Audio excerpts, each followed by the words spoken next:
Hello kids, हम लोग कक्षा 11वीं एनसीईआरटी रसायन विज्ञान का 5वां चैप्टर पढ़ रहे हैं, द्रव्य की अवस्थाएं। इसके पिछले वीडियो में मैं आपको प्रश्न उत्तर करा रहा था, जिसमें 11 नंबर प्रश्न तक हम कर चुके हैं। टोटल 23 क्वेश्चंस हैं, हम 12वें नंबर पे आ गए हैं। 3.32 बार पर 5 डेसीमीटर क्यूब आयतन घेरने वाली 4 मोल गैस के ताप की गणना कीजिए। अब आयतन दिया है और मोल दिया है, ठीक है। अब इसमें आपको ताप की गणना करना है और गैस कांस्टेंट 0.83 बार लेना है अपने को, और यहां पर प्रेशर P दिया है, आप देख सकते हैं, ठीक है, ये दिया हुआ है। आयतन है 5 डेसीमीटर क्यूब, 4 मोल, और ये R 0.083 बार। ये 0.083 है ना, ध्यान रखिए 0.083, ये थोड़ा गलत छपा है, वही मैं बोल ही रहा था। गैस का नियतांक ये R है, और ताप हमको गणना करना है T, जो कि केल्विन में गणना करना है। PV/NRT इसमें आपको रखना है, T आपको गणना करना है, तो बाकी में मान आपको रख देना है। सिंपल है, आप सीधे सीधे मान रख दीजिए, आपका मान आ रहा है, ठीक है। इसमें और कुछ चेंज करने की आपको आवश्यकता नहीं है, ठीक है। तो मान आ गया 50 के, ठीक। नेक्स्ट, 1/4 ग्राम डाई नाइट्रोजन गैस में उपस्थित कुल इलेक्ट्रॉनों की संख्या की गणना कीजिए। अब इलेक्ट्रॉन, एक नाइट्रोजन में, एक एटम में इलेक्ट्रॉन होते हैं 7, ठीक है, और N2 में हो गए 14। तो कितने N2 है, कितने N2 के मॉलिक्यूल्स हैं, ये हमको एटम्स है, ये हमको ज्ञात करना पड़ेगा। तो N2 के मोलों की संख्या आपको पहले निकालना है। तो कितने ग्राम लिए हैं, इसका मोलर द्रव्यमान कितना है, ये आपको लेना पड़ेगा। तो 1.4 भागित 28.05 आपके मोल की संख्या होगी, ठीक है। अब अणुओं की संख्या, तो अगर इतने मोल हैं तो कितने अणु हुए, आप एक मोल के 6.02 10⁻23 ये मोल की संख्या है, इससे आप गुणा करेंगे तो 3.01 × 10⁻23 हो गया। अब एक अणु में चूंकि 14 इलेक्ट्रॉन हमने कैलकुलेट कर लिया है, तो इतने अणु में गुणी 14 कर दीजिए, तो आपका आ गया 42 × 10⁻22। ये इतने इलेक्ट्रॉन उसमें रहेंगे, क्योंकि नाइट्रोजन का जो परमाणु द्रव्यमान है वो 7 है। मतलब एक नाइट्रोजन में 7 इलेक्ट्रॉन या 7 प्रोटॉन है, और N2 में है 14, ठीक है। एक N2 में 14 है और टोटल N2 है इतने, ठीक है। तो इनका हमने गुणा कर दिया, तो आ गया ये मान, ठीक है, 42.14 हमारा उत्तर आ गया। नेक्स्ट, यदि 1 सेकंड में 10⁻10 गेहूं के दाने वितरित किए जाएं, तो एवोगैड्रो संख्या के बराबर दाने वितरित करने में कितना समय लगेगा, ठीक है। तो कुल दानों की संख्या, वितरित दानों की संख्या, आवश्यक समय। तो 1 सेकंड में हमने इतना दाने वितरित किए हैं, अपने को इतना करना है, ठीक है। तो ये देखो इतने सेकंड आपको लगेंगे, इतने सेकंड। अब अगर आप सेकंड को मिनट में, घंटे में, दिन में आप मॉडिफाई करेंगे, तो 60 सेकंड का 1 मिनट, 60 मिनट का 1 घंटा, 24 घंटे का 1 दिन, और 365 दिन का 1 वर्ष। आप इतने से इसको डिवाइड कर दीजिए, तो इतने वर्ष हो रहे हैं, इतने वर्ष लगेंगे 1 मोल संख्या के बराबर गेहूं के दाने को वितरित करने में, क्योंकि 1 सेकंड में 10⁻10 गेहूं के दाने वितरित किए जाए, ठीक है। तो इतनी ज्यादा संख्या है एवोगैड्रो संख्या, आप ध्यान दे सकते हैं, ठीक है। नेक्स्ट, 27 डिग्री सेल्सियस ताप पर 1 डेसीमीटर क्यूब आयतन वाले फ्लास्क में 8 ग्राम डाई ऑक्सीजन तथा 4 ग्राम डाई हाइड्रोजन के मिश्रण का कुल दाब कितना होगा, ठीक है। अब ये केवल ग्राम में दे दिया है, तो इनके मोलों की संख्या निकाल लो। तो O2 के मोल की संख्या ग्राम बटा उसके मोलर द्रव्यमान, ये मोल की संख्या हो गई, ठीक है। क्योंकि ऑक्सीजन का जो अणु भार है 32 है, और हाइड्रोजन का अणु भार 2 है, तो हाइड्रोजन के कितने मोल हो गए, तो 4/2, ठीक है, क्योंकि यहां पर आपके 4 ग्राम दिए हैं, तो 2 मोल हो गए। कुल मोलों की संख्या होगी 2.25 है ना। अब प्रेशर कितना होगा, मोलों की संख्या तो मिल गई हमको, आयतन में मिल गया, और गैस कांस्टेंट भी हमारे पास है। टेम्परेचर आपको T जो है 27 डिग्री सेल्सियस दिया है, 300 केल्विन हो गया। तो फिर भी एनआरटी में आप मान रख दीजिए तो T का मान आपको मिल जाएगा। एन का मान आपको कैलकुलेट करना पड़ा, बाकी सब का मान आपको याद है, आप इसमें रखिए। तो 56.025 बार यहाँ पर दाब है। ठीक है, नेक्स्ट, गुब्बारे के भार तथा विस्थापित वायु के भार के अंतर को पेलोड कहते हैं।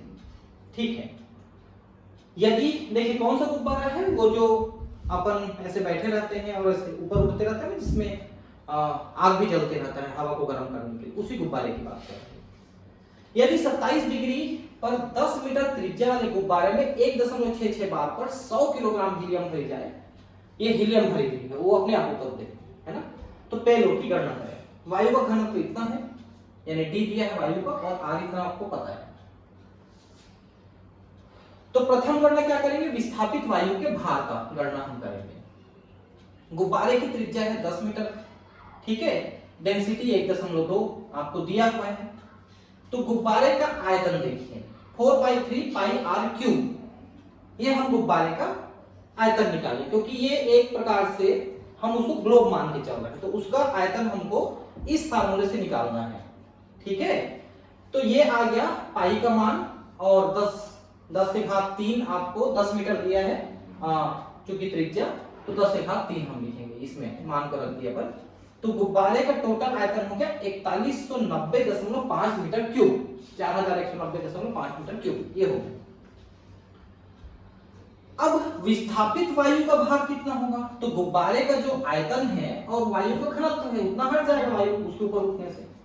तो वायु का घनत्व 1.2 है, तो इसमें गुणा कर दीजिए, 5028.6 किलोग्राम, ये आ गया वायु का भार जो हटाया गया है।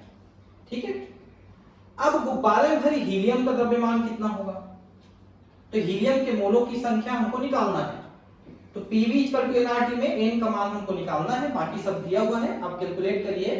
तो n का मान आ गया 279.37 × 10⁻³ ठीक है। तो अब गुब्बारे का भार कितना होगा, क्योंकि इसमें मोलों की संख्या इतनी भरी है। तो अब देखिए इसमें 100 किलोग्राम हीलियम है, ठीक है, 100 किलोग्राम हीलियम है, और 1117.48 ये आपका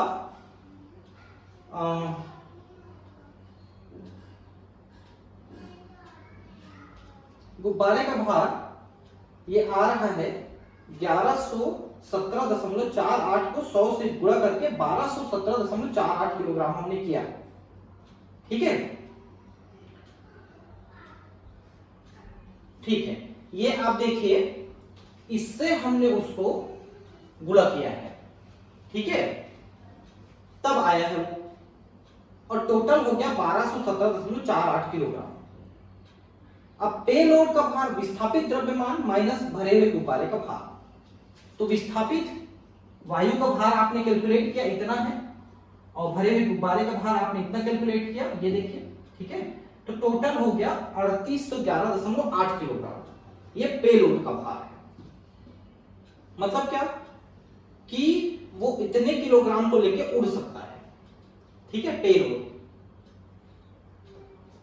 ठीक है, अब 31.1 डिग्री सेल्सियस तथा 1 बार दाब पर 8.8 ग्राम CO2 द्वारा घेरे गए आयतन की गणना करें।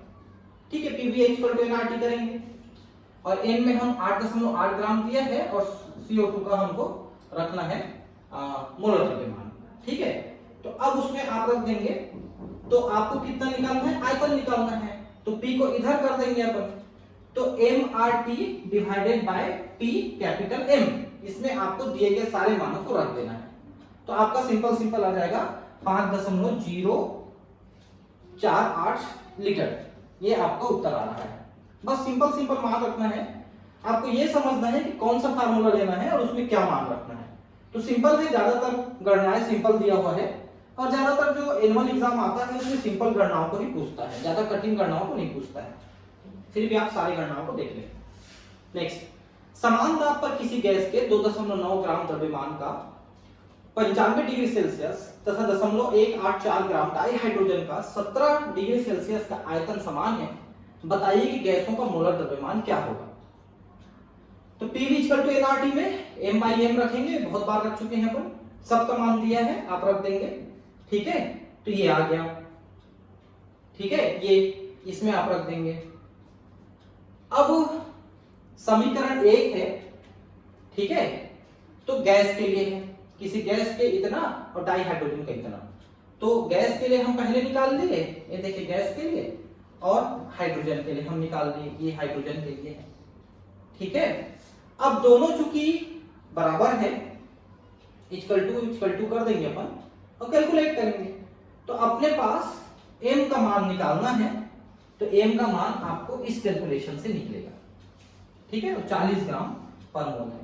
देखिए अब यहां पर आप 11वीं लेवल में आकर के ये जो गणितीय है इसको नहीं कर पाएंगे तो मुश्किल है। ठीक है, इसलिए मैं सारे गणित को काट पीट ये उत्तर नहीं बता रहा हूं, आपको नोट्स बनाने हैं, उसके लिए मैं हेल्प कर रहा हूं। ठीक है, कि आप कॉपी में लिख लें और ये सब गणितीय चीजों को आपको खुद सॉल्व करना है। ठीक है, कैसे उत्तर बनेगा ये मैं आपको हेल्प कर सकता हूँ। अब एक एक चीज को काट पीट के तो बताना यहाँ पर लेंदी हो जाएगा, आपका भी डेटा खर्च होगा, है ना। तो इसको कॉपियों में बनाइए, थोड़ा मेहनत आपको भी करना है।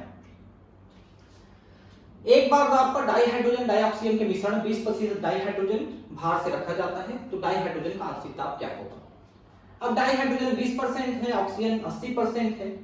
ठीक है, तो यहां पर आप देखिए अगर वेट की बात करें तो हाइड्रोजन 20 ग्राम है तो ऑक्सीजन 80 ग्राम रहेगा, सीधे सा बात है, 20% है।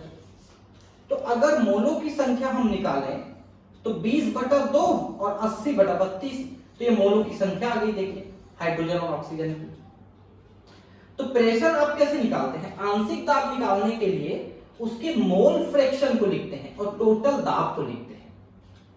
तो मोल फ्रैक्शन क्या होगा, हाइड्रोजन का मोल फ्रैक्शन 10 है और टोटल मोल है 12.25। ठीक है, गुणित टोटल प्रेशर एक मान के चल रहे हैं अपन, तो 0.8 बार हाइड्रोजन के द्वारा दिया गया प्रेशर है और 0.2 बार प्रेशर दिया जाएगा आपके ऑक्सीजन के द्वारा।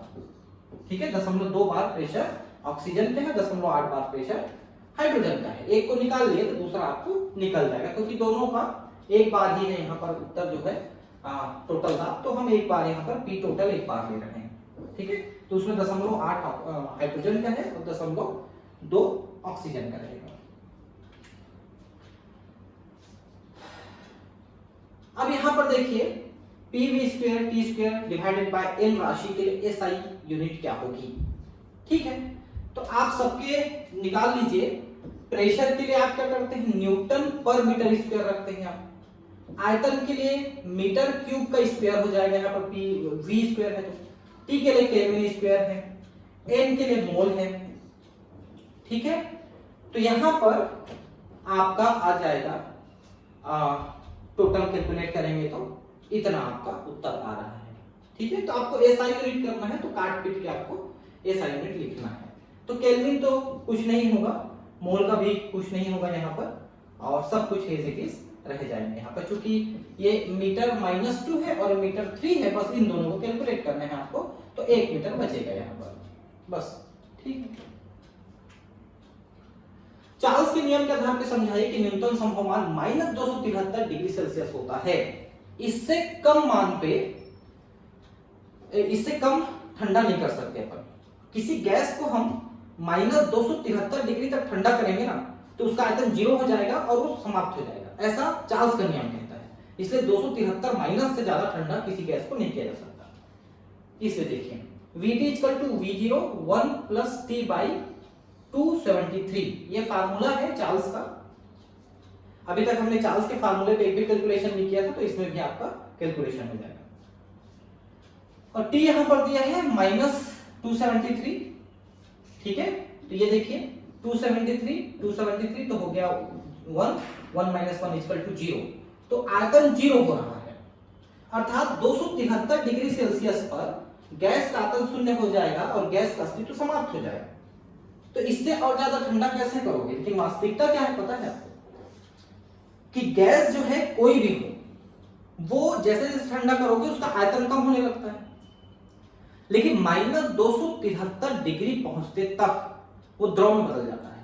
इसलिए अब उस पर गैस का नियम लागू नहीं होगा। गैस का नियम क्या कहता है कि -273 के आते आते तक गैस का आयतन 0 हो जाएगा, लेकिन वो गैस रहेगा तब तो आयतन 0 होगा, वो तो द्रव हो जाता है, तो द्रव पे भी द्रव का नियम लागू होगा, इसको 0 नहीं होगा, लेकिन फिर भी -273 ही न्यूनतम संभव मान है। कार्बन डाइऑक्साइड तथा मीथेन का क्रांतिक ताप 31.1 डिग्री और -31.9 डिग्री सेल्सियस है। इनमें से किसमें प्रबल अंतर आणविक बल है तथा क्यों? क्रांतिक ताप का मतलब क्या होता है? उतने ताप और दाब से नीचे रखोगे ताप को और ऊपर रखोगे ताप को, तभी द्रव में बदलेगा। क्रांतिक ताप का मान उच्च होने पर गैसों को द्रवित करना आसान होता है, मतलब कार्बन डाइऑक्साइड को द्रव करना ज्यादा आसान है, अर्थात उनके अणुओं के मध्य अंतर आणविक बल उतना ही प्रबल होते जाता है। क्योंकि CO2 क्रांतिक मीथेन से उच्च है, अतः CO2 में अंतर आणविक आकर्षण बल का मान CH4 से ज्यादा होगा, वो जल्दी द्रव बनेगा। और लास्ट क्वेश्चन है, वान डेर वाल प्राचल की भौतिक सार्थकता को समझाइए। तो वान डेर वाल स्थिरांक A का मान गैस के अणुओं के अंतर आणविक बल को दर्शाता है, जबकि स्थिरांक B जो है गैस के अणुओं का प्रभावी आयतन है। A और B के उच्च मान होने पर गैस को द्रवित करना आसान होता है। यह हमने वहां पर वान डेर वाल स्थिरांक को जोड़ा था, PV = में जो मॉडिफिकेशन किए थे उसकी बात कर रहा है। ठीक है, अब ये चैप्टर खत्म हुआ, अब हम नेक्स्ट चैप्टर उष्मागतिकी लेके नेक्स्ट क्लास में आएंगे। Thank you, bye.